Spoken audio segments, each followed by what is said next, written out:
করে যেতে হয়েছে। যখন বাংলাদেশ নিষ্ঠুর, যখন রক্ত পিপাসু ফ্যানাটিক প্রধানমন্ত্রী শেখ হাসিনার চোখের দিকে তাকিয়ে কেউ কথা বলে না, তখন একটি মাত্র কণ্ঠ গর্জে উঠেছিল, আমাদের ভোলার অহংকার, যিনি সংসদে দাঁড়িয়ে এই রক্ত পিপাসু প্রধানমন্ত্রীর চোখের দিকে তাকিয়ে বলছিলেন তার দুর্নীতির সকল উপাখ্যান। এদের সহ্য করতে না পেরে বারবারে কারাগারে পাঠিয়েছেন আমাদের ভোলার সন্তান, জাতির আগামীর আকাঙ্ক্ষা, আমাদের ভোলার মাটি এবং মানুষের গর্ব, যাকে বারবারে কারাবরণ করতে হয়েছে।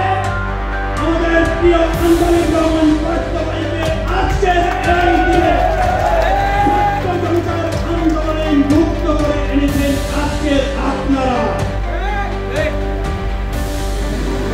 প্রিয় ভাই,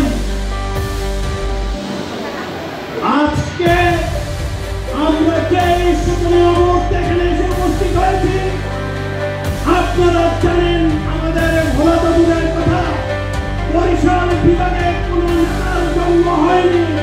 দু একজন নেতার জন্ম হলেও ষড়যন্ত্রের মাধ্যমে তাদেরকে নেতৃত্ব আসতে দেননি। আজ যদি আমরা আল্লাহর রহমতে যে নেতাকে পেয়েছি, আমরা যদি সময় মতো সেই সুযোগকে কাজে না লাগাতে পারি, আগামীর বাংলাদেশ তো অন্ধকারী, আমাদের ভোলায় আর কোনদিন উন্নয়নের আলো জ্বলবে না।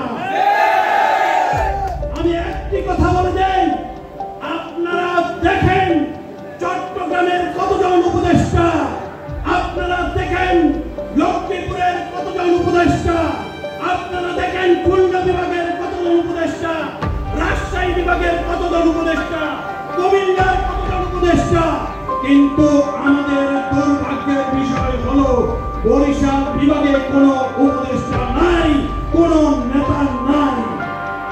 এর কারণ হলো আমরা নেতা জন্ম দেইনি এবং আল্লাহর দয়ায় যারা নেতৃত্ব দানকারী ছিল তাদেরকে উপরে উঠিয়ে দেয়নি।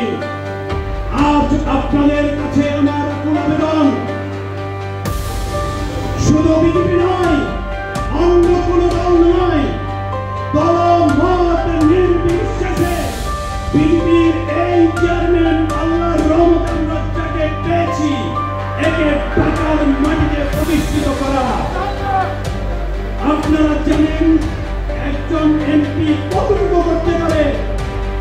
আমাদের এই মুহূর্তে ভোলাবাসীর যেই সমস্যাগুলো রয়েছে, যেই পাহাড় সমান সমস্যা রয়েছে, এই মা বোনদের যেই সমস্যা রয়েছে, এই সমস্যার সমাধান করতে হলে আমাদেরকে মন্ত্রী পদে একজন মানুষ এই মুহূর্তে দরকার।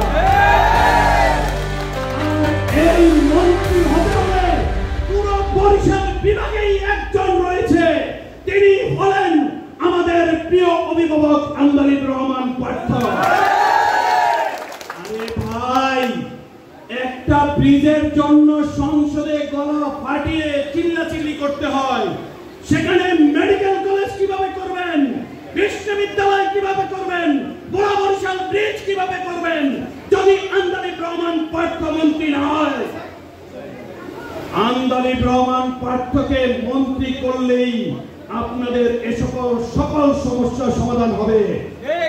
আর এই প্রধানমন্ত্রী রক্ত পিপাসু যিনি বিদায় নিয়েছেন, তার কথা আমরা এখানে আর কিছুই বলবো না। তিনি বারবার